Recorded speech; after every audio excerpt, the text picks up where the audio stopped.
ఆశ్రయదేవేనా ప్రయాసపడి సమస్త జనులకు విశ్రాంతినిచ్చే దీవెనా దుఃఖిత పీడిత నిరాధారులకు ఆశ్రయదేవేనా అనుదిన రక్షణ సువార్తనందించు పరమ నివేదనా అనుదిన రక్షణ సువార్తనందించు పరమ నివేదనా యేసయ్య దీవెనా యేసయ్య దీవెనా యేసయ్య దీవెనా యేసయ్య దీవెనా.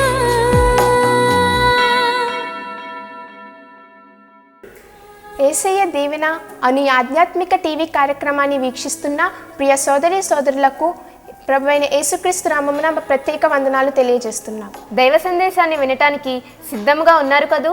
ఇప్పుడు దైవజనులు పాస్టర్ ఎం జ్యోతిరాజు గారు దైవ సందేశాన్ని అందిస్తారు. దీనికి ముందు ఒక ప్రత్యేక గీతాన్ని చూద్దామా? మా ఊటలన్నీయు నీ యందు ఉన్నవని మా ఊటలన్నీయు నీ యందు ఉన్నవని పాటలు పాడుచు నాట్యము చేతు పాటలు పాడుచు నాట్యము చేతు యేసే మన విమోచన మన ప్రభు యేసే మన విమోచన యేసే మన సమాధానం యేసే మన సమాధానం యేసే మన రక్షణ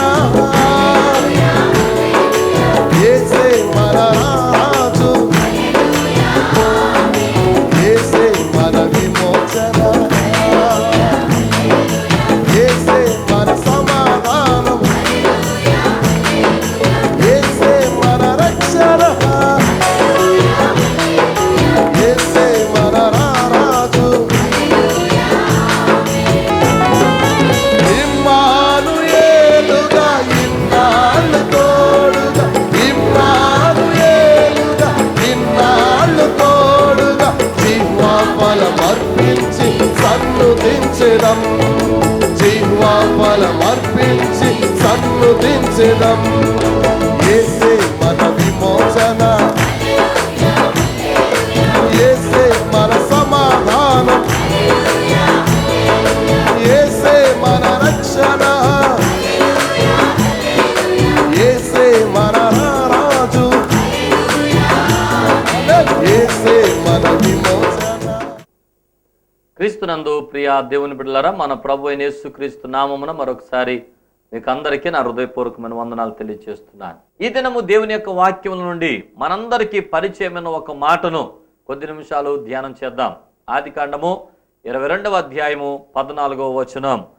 అబ్రహాము ఆ చోటికి యెహోవా ఈరే అను పేరు పెట్టెను, అందుచేత యెహోవా పర్వతము మీద చూచుకొనును అని నేటి వరకు చెప్పబడును.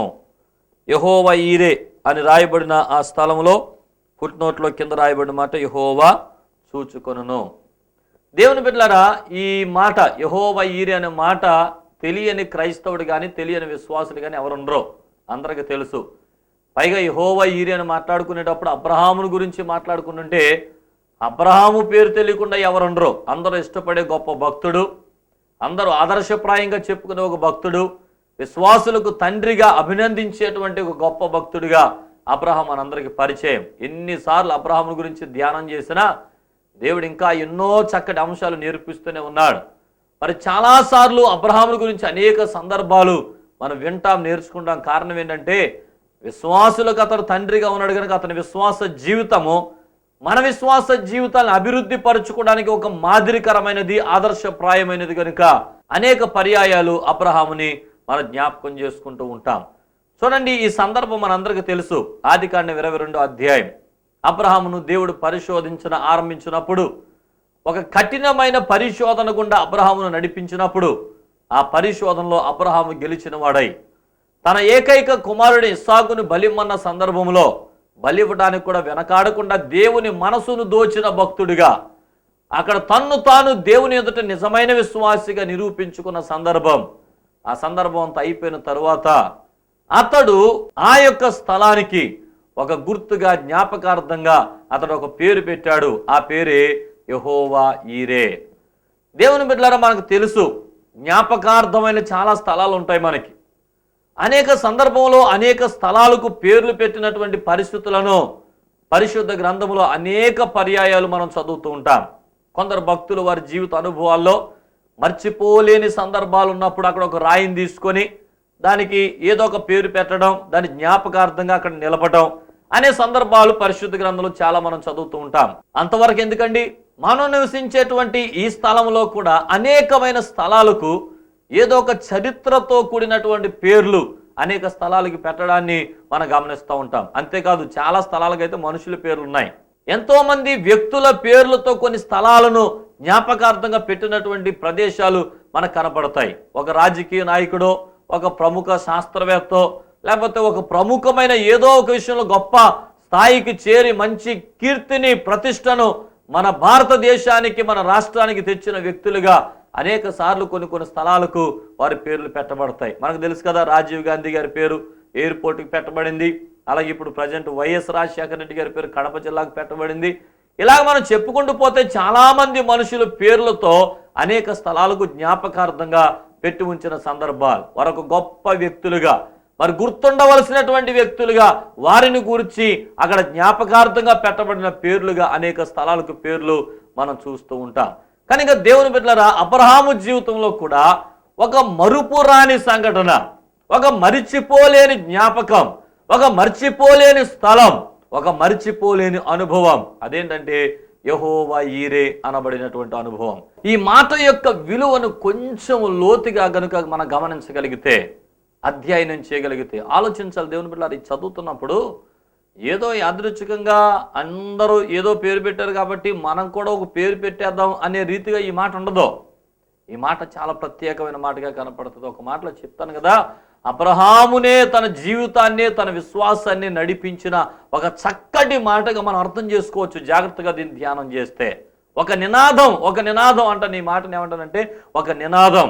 ఏదో ఒక నినాదంతో ముందుకు వెళ్తూ ఉంటారు కదా కొంతమంది వ్యాపారవేత్తలు. వారు పెట్టుకున్న వ్యాపారానికి ఏదో ఒక చిన్న మాట ఒక నినాదంగా ఉంటుంది. ఉదాహరణకి చెప్పన ఒక మాట, ఒక ఐడియా జీవితాన్నే మార్చివేస్తుంది, ఒక నినాదం వాళ్ళకి. కానీ ఇలాగా వ్యాపారాల్లో కూడా చాలా నినాదాలు ఉంటాయి. నినాదం పట్టుకుని ముందుకు వెళ్తారే, ఒక క్రైస్తవ విశ్వాస జీవితాన్ని ముందుకు నడిపించగలిగిన ఒక గొప్ప నినాదం ఏంటంటే యెహోవా ఈరే, యెహోవా ఈరే, యెహోవా ఈరే. నా ప్రియమైన దేవుని బిడ్డలారా, ఇక్కడ అబ్రహాము జీవితాన్ని గురించి నేను మీతో మాట్లాడుతున్నప్పుడు ఒక విషయాన్ని స్పష్టంగా చెప్పాలని నేను ఆశపడుతున్నాను. అదేంటో తెలుసా అండి, అప్పటికప్పుడు ఈ 22వ అధ్యాయంలో ఇస్సాకుని బలి ఇమ్మన్నటువంటి సందర్భంలో ఆ సందర్భాన్ని గురించే అబ్రహాము ఈ మాట వాడాడు అనేది కాకుండా, ఒకసారి సంపూర్తిగా పిలవబడిన పిలుపు దగ్గర నుండి విశ్వాసులకు తండ్రిగా మార్చబడిన ఈ అంశము వరకు కూడా అబ్రహాము అడుగడుగునా ఈ మాటను ఒక నినాదములా తన జీవితంలో ముందుకు తీసుకువెళ్ళాడు అని మనం అర్థం చేసుకోవచ్చు. తన జీవితంలో పైకి చెప్పలేకపోవచ్చు, కానీ అతని ఆంతర్యంలో ఉన్న ఆలోచన ఒకటి, సమస్తమును చూచుకుని వాడు ఆయనే, నా దేవుడు చూసుకుంటాడు, యెహోవా ఈరే. చూడ అర్థం చేసుకుందాం ఒకసారి. ఆదికాండం 12వ అధ్యాయం 1వ వచనంలో, నీవు లేచి నీ దేశాన్ని విడిచి, నీ బంధువులను విడిచి, తండ్రిని విడిచి నేను చూపించు దేశానికి వెళ్ళిపోమని దేవుడు చెప్పినప్పుడు మాట్లాడింది దేవుని స్వరం అని గమనించిన అబ్రహాము, ఏమంటే అతను భవిష్యత్ ఏంటో తెలియకుండా వీళ్ళందరినీ విడిచిపెట్టి వెళ్ళిపోవాలి అనేటువంటి మాటలో ఏకీభవించిన వాడై అతడు నడిచాడు అని అంటే అతని జీవితంలో ఒక ఆలోచన ఉండాలి. ఏంటో తెలుసా, నాతో మాట్లాడింది ఖచ్చితంగా దేవుని స్వరమే, ఆయన స్వరం విని నేను వెళుతున్నాను గనుక నా ప్రయాణము చూచుకునేవాడు ఆయనే, యెహోవా ఈరే. అప్పటి నుండి అతని మనసులో ఉన్న ఒక ఆలోచన ఏంటంటే, యెహోవా ఈరే, నేను చూపించు దేశానికి వెళ్ళు అని దేవుడు చెప్పినప్పుడు అతడు ఎక్కడికి వెళ్ళాలో తెలియకుండా బయలుదేరిన ఈ ప్రయాణం వెనకాల అబ్రహాములో ఉన్న ఒక బలమైన ఆలోచన అని చెప్పొచ్చు. అదేంటో తెలుసా, యెహోవా ఈరే, నిన్ను గొప్ప జనముగా చేస్తారని చెప్పిన దేవుడు 25 సంవత్సరాల బిడ్డల కొరకు కనిపెట్టేటువంటి అనుభవంలో అబ్రహామును నడిపించిన 25 సంవత్సరాల పాటు అతను కనిపెట్టిన నిరీక్షణ వెనకాల అతని మనసులో ఉన్న ఒక చక్కటి నినాదంగా చెప్పొచ్చు, దేవుడు చూసుకుంటాడు. సమయం వచ్చినప్పుడు యెహోవా ఈరే అనే మాట పలుకుతూ తన హృదయంలో దేవుని పట్ల ఒక ప్రగాఢమైన విశ్వాసాన్ని కనపరిచి అడుగులు ముందుకు వేసిన వ్యక్తిగా అబ్రహామును గురించి మనం అభివర్ణించవచ్చండి తప్పకుండా. ఇప్పుడు చూడండి, లేక పుట్టిన ఈ కొడుకును అల్లారుబుద్ధిగా పెంచుకుంటుంటే 22వ అధ్యాయంలో దేవుడు ఒక్కసారి పిలిచి అబ్రహాముతో మాట్లాడిన మాట, ఆ రోజున అతని జీవితానికి ఆ వార్త ఏమన్నా తెలుసా? ఘోరమైనటువంటి నిర్ఘంతపోయే వార్త, దుర్వార్త, షాకింగ్ న్యూస్ అన్నమాట. దేవుని బిడ్డలారా, ఈ మాటలు వింటున్నప్పుడు మన జీవితాల్లో, ఆధ్యాత్మిక జీవితాల్లో భయపడని వారంగా, దిగులు పడని వారంగా, వెనుక చూడని వారంగా దేవుని కొరకు అడుగులు ముందుకు వేయాలి, దేవుని కొరకు జీవించాలి, దేవుని కొరకే కడవరకు నడవాలి అనే ఆశతో కనుక నీవు ఉంటే ఈ రోజున ఈ నినాదం నిన్ను ఖచ్చితంగా ముందుకు నడిపిస్తుందనే మాట తెలియజేస్తున్నా. జీవిత యాత్రలో ఎన్నో అనుభవాలు ఉంటాయి. ఘోరమైన పరిస్థితులు గుండా ప్రయాణం చేయాలి. అనుకూలమైన వాతావరణాలే కాదు, ప్రతికూలమైన పరిస్థితుల్లో కూడా అడుగులు వేయాల్సిన పరిస్థితులు అనేక సార్లు మన జీవితానికి సంభవిస్తాయి. చెప్తున్నాను కదా, ఇప్పుడు అబ్రహాముకి ఆ రోజున ఎదురైన ఈ వార్త ఏంటో తెలుసా? ఒక షాకింగ్ న్యూస్, భయంకరమైన షాకింగ్ న్యూస్. 25 సంవత్సరాలు కనిపెట్టగా పుట్టిన బిడ్డ, అల్లారుబుద్ధిగా పెంచుకుంటున్న ఆ బిడ్డను దేవుడు ఒక్కసారి పిలిచి, నేను చూపించు పర్వతాల్లో ఒక దాని మీద బలిచ్చేయి అని మాట్లాడితే ఎంత ఘోరమైనటువంటి వార్త అండి అది! నిర్ఘంతపోయేటువంటి వార్త అనమాట. దేవుని బిడ్డలారా, ఈ మాటలు వింటున్నప్పుడు నీ జీవితంలో కూడా షాకింగ్ న్యూస్ విని ఇంకా తేరుకోలేకపోయేవేమో, ఇప్పటికీ కూడా పైకి రాలేనటువంటి స్థితిలో కన్నీటితో కుమిలిపోతున్నావేమో. కొందరు వినే షాకింగ్ న్యూస్ చాలా భయంకరమైన వార్తలు వింటాం. ఇప్పుడు వరకు మాతోనే ఆడుకున్నాడండి, మాతోనే ఆడుకుందండి, సరదాగా ఉందండి, ఆ వ్యక్తి ఎవరో ఒక వ్యక్తి, నువ్వు పోగొట్టుకున్న వ్యక్తి, ఇంకా అతను చూచి బాధపడుతున్నటువంటి వ్యక్తిగా ఉండిన ఆ వ్యక్తిని గురించి కొందరు చెప్పుకుంటారు కదా, ఎంతకు మునుపు వరకు బాగానే ఉన్నాడండి, ఇప్పుడే హఠాత్తుగా ఈ భయంకరమైన వార్త మేము వినాల్సి వచ్చిందండి. ఎంత విచారం, ఎంత విచారం! కొందరు జీవితాల్లో వారు ఇప్పటికీ తేరుకోలేని షాకింగ్ న్యూస్ ఉన్నాయి. ఈరోజు నీ మాటలు వింటున్నటువంటి విశ్వాసులు, దేవుని బిడ్డలారా, మీరు తప్పు చేయలేదు, మీరు పాపం చేయలేదు, మీరు దేవునికి అవిధేయులుగా లేరు, విశ్వాస జీవితంలో నడుస్తున్నారు, అయినా షాకింగ్ న్యూస్ వింటున్నారా? అబ్రహామును చూడండి ఒక్కసారి. అబ్రహాము ఎక్కడ అవిధేయుడు కాదు, నీతిమంతుడు, దేవుని ఎడల విశ్వాసం కలిగిన వాడు, చెప్పింది చెప్పినట్లు చేసిన దైవజనుడు, అయినా తన జీవితంలో షాకింగ్ న్యూస్ పోలేదండి. భయంకరమైన వార్త విన్నాడు, భయంకరమైన వార్త విన్నాడు. అతను చేతులారు తన కొడుకుని బలి ఇవ్వాల్సిన ఆ నిర్ఘంతపోయే వార్త ఎలాగ అర్థం చేసుకోవాలో కూడా తెలియని పరిస్థితి. ఈరోజు అనుకుంటున్నావేమో, నేను ఇంత ఉపవాసాలు చేశాను, ఇన్ని ప్రార్థనలు చేశాను, ఇన్ని కానుకలు అర్పించాను, దేవుని కొరకు ఇంత జీవితాన్ని జీవించాను, ఎందుకని నా జీవితంలో ఇలాంటి షాకింగ్ న్యూస్ వినాల్సి వచ్చింది? దేవుని బిడ్డ, ఒక్కసారి నిన్ను పురుకొల్పుతూ, నిన్ను ప్రోత్సహిస్తూ పలుకుతున్న ఈ నినాదాన్ని ఒక్కసారి గుర్తు తెచ్చుకో. ఈ నినాదం నీ జీవితంలో లేకపోతే అడుగులు ముందుకు వెళ్ళవేంటో తెలుసా? యెహోవా చూచుకొనును, దేవుడు చూచుకొనును. ఈ పరిస్థితుల్లో కూడా దేవుడే నన్ను నడిపించేవాడు, దేవుడే నా కుటుంబాన్ని నడిపించేవాడు, యెహోవా ఈరే, ఆయనే చూచుకొని వాడిగా నా జీవితానికి ఉన్నాడు అనేది నువ్వు కలిగి లేకపోతే, ఆ మాటను నువ్వు పట్టుకోలేకపోతే అడుగు ముందుకు వేయలేవు. విశ్వాస జీవితంలో పడిపోవలసిన పరిస్థితులు వస్తాయి. అందుచేత నువ్వు విన్న న్యూస్, నువ్వు విన్న వార్త ఎలాంటి షాకింగ్ న్యూసో, ఎలాంటి భయంకరమైన వార్తో కంగారు పడిపోవద్దు. దేవుడు నిన్ను విడిచిపెట్టేవాడు కాదు. ఎట్టి పరిస్థితుల్లో నీవు కుమిలిపోవద్దు అని ప్రభు పేరట మనవి చేస్తున్నాను. నీ హృదయాన్ని బలపరుచుకో, నీ హృదయాన్ని స్థిరపరుచుకో. ఇప్పుడే నీ నోరు తెరిచి పలుకు, యెహోవా ఈరే, యెహోవా ఈరే, ఆయన చూచుకొనుననే మాట దేవుని పేరట ఇప్పుడే విశ్వాసంతో పలకాలి, ధైర్యం తెచ్చుకోవాలని ప్రభు పేరట మీకు మనవి చేస్తున్నా. రెండవదిగా మనం గమనిస్తున్నప్పుడు ఇది షాకింగ్ న్యూసే కాదండి, నిర్ఘంతపోయే వార్తే కాదు, అది అతనికి జీర్ణించుకోలేనటువంటి వార్త. కొన్ని వార్తలు మనం జీర్ణించుకోలేము, గుండెలను పిండేస్తాయి, భారంతో నింపేస్తాయి మన జీవితాలను. ఆ వార్తను ఎలా జీర్ణించుకోవాలో కూడా అర్థం కానటువంటి వార్తలు వింటూ ఉంటాం మనం అనేక సార్లు. గుండెలు పిండేసేటువంటి వార్తలు అన్నమాట, కుమిలిపోయే వార్తలు, వేదన కలిగించే వార్తలు, కుటుంబాన్ని దుఃఖ సాగరంలో నిలిపే జీర్ణించుకోలేని వార్తలు అనేక సార్లు మన జీవితాల్లో వినాల్సిన పరిస్థితులు వస్తాయి. ఈ మాట చెప్తున్నప్పుడు మా కుటుంబంలో కొన్ని సంవత్సరాల క్రితం మా అమ్మగారి యొక్క అమ్మగారు, మా అమ్మమ్మ చనిపోయింది. 10వ రోజున జ్ఞాపకార్థ కూడిక, స్తుతి కూడిక మరి ఇంట్లో పెట్టుకోవాలని ఆలోచిస్తున్నటువంటి సందర్భంలో ఆ 10వ రోజునే మా చిన్నమ్మ, మా అమ్మగారి చెల్లి కూడా గుండెపోటుతో చనిపోయింది. దేవుని బిడ్డలారా, 10 రోజుల వ్యవధిలో ఇద్దరు చనిపోయిన వార్త అసలు జీర్ణించుకోలేని వార్తగా మా కుటుంబాన్ని కలిచివేసింది. ఘోరమైనటువంటి వార్తగా. అసలు మా అమ్మకున్నది ఇద్దరే, మా అమ్మమ్మ, మా చిన్నమ్మ. ఈ పరిస్థితిలో మా అమ్మ ఎలా బ్రతుకుతుందని మా అమ్మ గురించి ఆలోచించాల్సిన పరిస్థితి ఏర్పడింది. మాకు జీర్ణించుకోలేని వార్త. ఒక షాకింగ్ న్యూసే కాదు, ఒక భయంకరమైనటువంటి జీర్ణించుకోలేని వార్తగా ఆ వార్తను మేము అనుభవించాల్సి వచ్చింది. ఆ పరిస్థితుల్లో దేవుడు మమ్మల్ని బలపరిచాడు, స్థిరపరిచాడు. కారణం ఒకటేనండి, యెహోవా ఈరేగా ఒక నినాదంగా మేము నడిచాం ముందుకి. ఆయన చూసుకుంటాడు, ఆయన ఉన్నాడు, ఆయన అద్భుతాలు చేసేవాడు, అందరినీ రక్షించేవాడు, కాపాడేవాడు, బలపరిచేవాడు. ఆయనే మేము నమ్మాం, ఒక నినాదాన్ని పెట్టుకున్నాం, యెహోవా ఈరే అని. దేవుడి రోజున మమ్మల్ని అందరినీ బలపరిచాడు, తన ప్రేమతో మమ్మల్ని ముందుకు నడిపిస్తున్నాడు. ఎందుకు ఈ మాట చెప్తున్నానంటే, ఈ మాటలు వింటున్న వారిలో ఎవరిలోనైనా ఇలాంటి జీర్ణించుకోలేనటువంటి వార్తలు విన్నారేమో. చేతులార తను ప్రేమించే కొడుకు అని చెప్తాడు మరలా దేవుడు అబ్రహాముతో మాట్లాడుతూ. నువ్వు ప్రేమించుచున్నావే, ఆ కొడుకుని తీసుకెళ్ళి ఎలా జీర్ణించుకోగలమండి?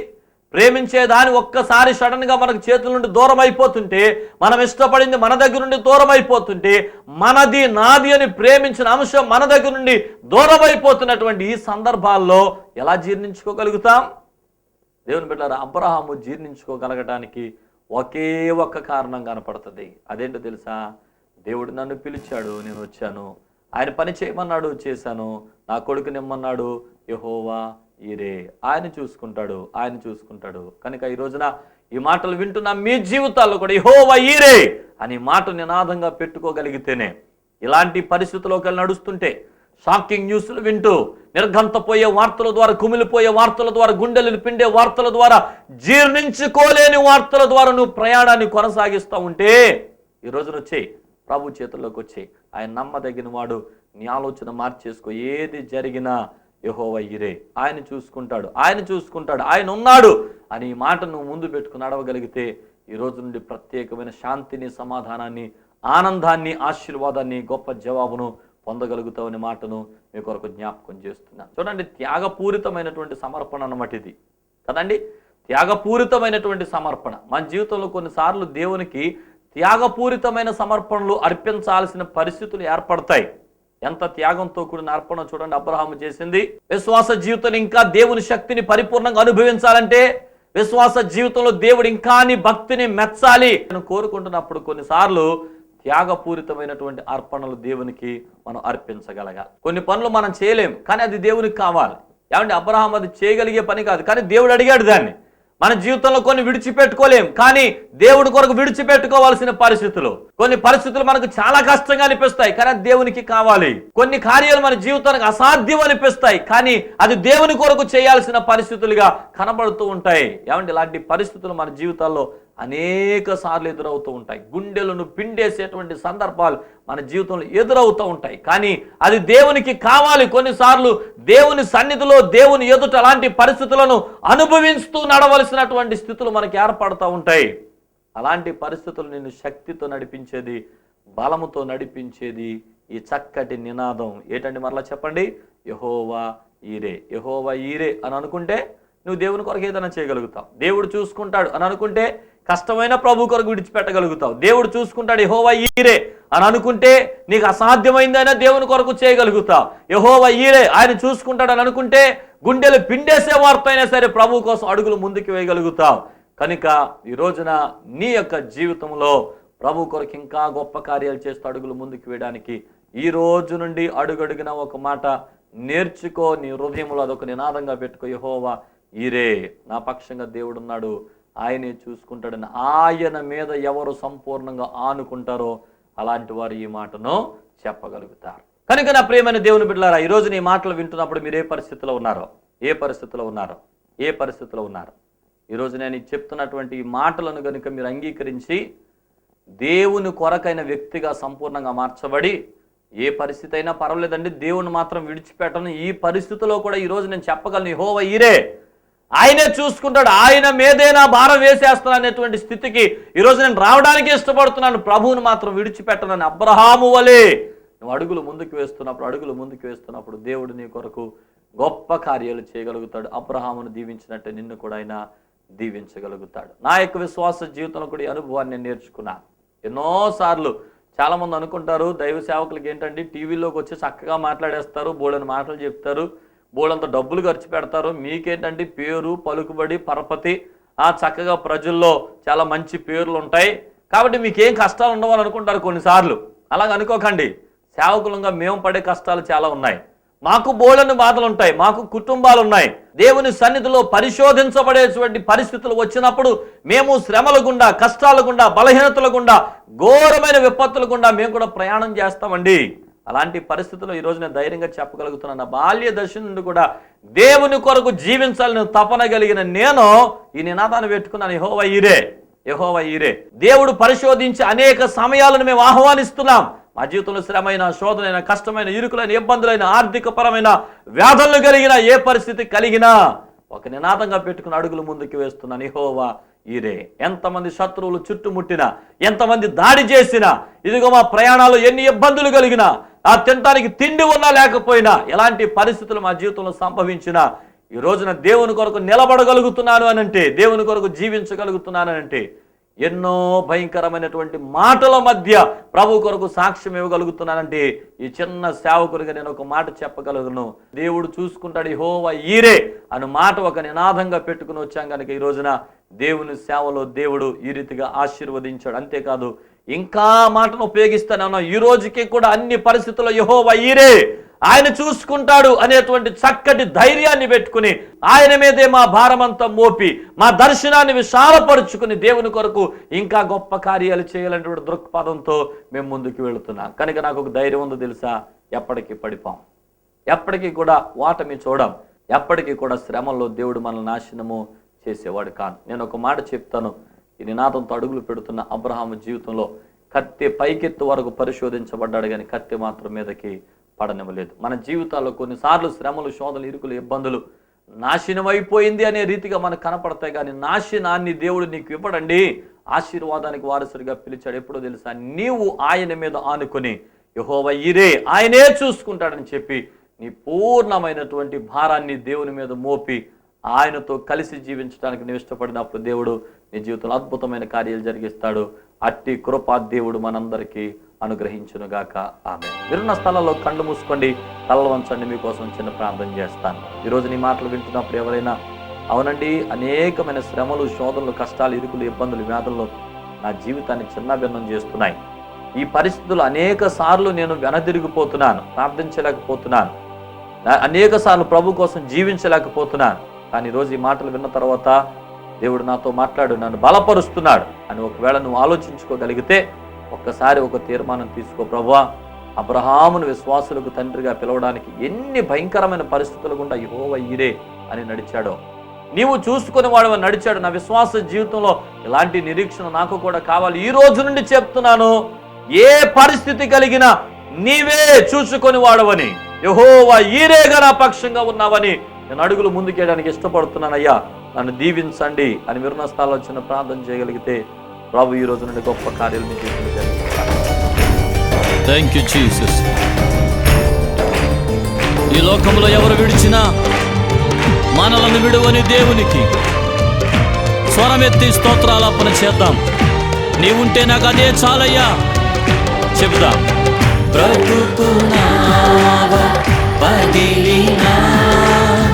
పడలి పారైనను అలలు ముంచి వేసిన ఆశలు అణగారిన. అవును తండ్రి.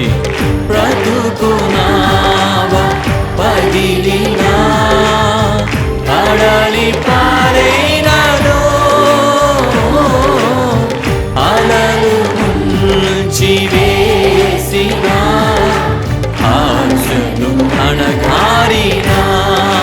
దగ్గరగా నీ మాట చాలయ్యా, నీ చూపు చాలయ్యా, నీ తోడు చాలయ్యా, నీ నీడ చాలయ్యా. యేసు, నీ మాట చాలయ్యా, నీ చూపు చాలయ్యా. అవును తండ్రి. Thank you Lord. ఆమేన్. నీవుంటే నాకు చాలు యేసయ్యా, నీ వెంటే నేను ఉంటానేసయ్యా. స్వరం తెరిచి అందరూ చెప్పండి, అవును ప్రభువా, అవును యేసయ్యా. చప్పలు కొడుతూ స్వరాలు తెరిచి బిగ్గరగా ప్రభువుని ఆరాధన చేద్దాం. నీ తోడు చాలయ్యా, నీ నీ నీడ చాలయ్యా. స్తోత్రం. Thank you Lord. హల్లెలూయా. యేసు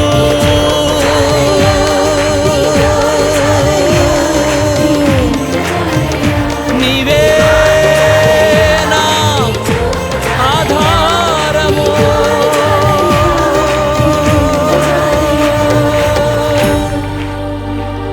నీ మాట చాలయ్యా, నీ చూపు చాలయ్యా, నీ తోడు చాలయ్యా, నీ నీడ చాలయ్యా.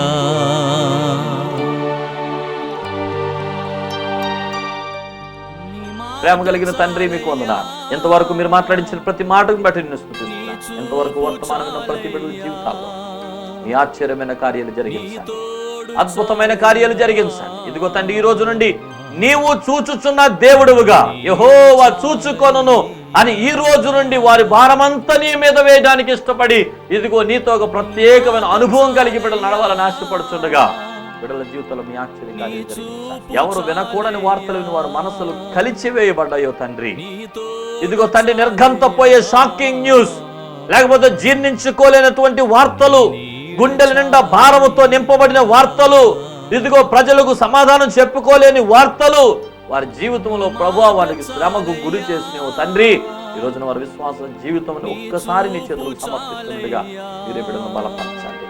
యెహోవా ఈరే దేవుడు చూసుకుంటాడని నిరీక్షణ వారికి దయచేయండి. నీ కొరకు గొప్ప సాక్షులుగా బిడ్డను నిలబెట్టండి. మీరే మీ నామానికి మహిమను పొందండి. మరొకసారి నీ సేవకునిగా ప్రార్థన చేస్తూ బిడ్డలకు విరోధంగా పోరాడుతున్న ప్రతి చీకటి దురాత్మ మానవ శక్తుల ప్రభావం అధికారము కలిగిన మీ నామమున ఇప్పుడే బిడ్డలను విడిచి బొమ్మని ఆజ్ఞాపిస్తున్నా. నీ శక్తిని, నీ బలమును నీ బిడ్డలపై విడుదల చేస్తున్నాను. గొప్ప కార్యాలు జరిగించి యేసు నామమున అడుగుచున్నాను తండ్రి, ఆమేన్, ఆమేన్. మన తండ్రి అయిన దేవుని ప్రేమ, కుమారుడైన యేసుక్రీస్తు కృప, పరిశుద్ధాత్మ దేవుని సహవాసము, సమాధానం ఆయన బిడ్డలమైన మనందరకు ఆయన రాకడ పర్యంతము సదా తోడే నడిపించును గాక. ఆమేన్, ఆమేన్, ఆమేన్. ఇంతవరకు విన్న వర్తమానము ద్వారా మీరు దీవించబడి ఉన్నారని మేము నమ్ముచున్నాము. ఆత్మల రక్షణ, విశ్వాసుల ఉజ్జీవం అను దర్శనం కలిగి భారంతో జరిగించుచున్న ఈ పరిచర్య కొరకు ప్రార్థించండి. మీకేమైనా ప్రార్థన అవసరతలు ఉంటే మాకు తెలియజేయండి. మరలా మనం కలుసుకునే వరకు దేవుని కృప, సమాధానము మనకి తోడై ఉండునుగాక. ఆమేన్. మా చిరునామా పాస్టర్ ఎం జ్యోతిరాజు, శాంతినగర్, ఏలూరు 534007, పశ్చిమ గోదావరి జిల్లా, Andhra Pradesh. Our address: pastor M Jyothiraju, Shantinagar, Eluru 534007, west Godavari district, Andhra Pradesh. మా ఫోన్ నంబర్లు 8007773733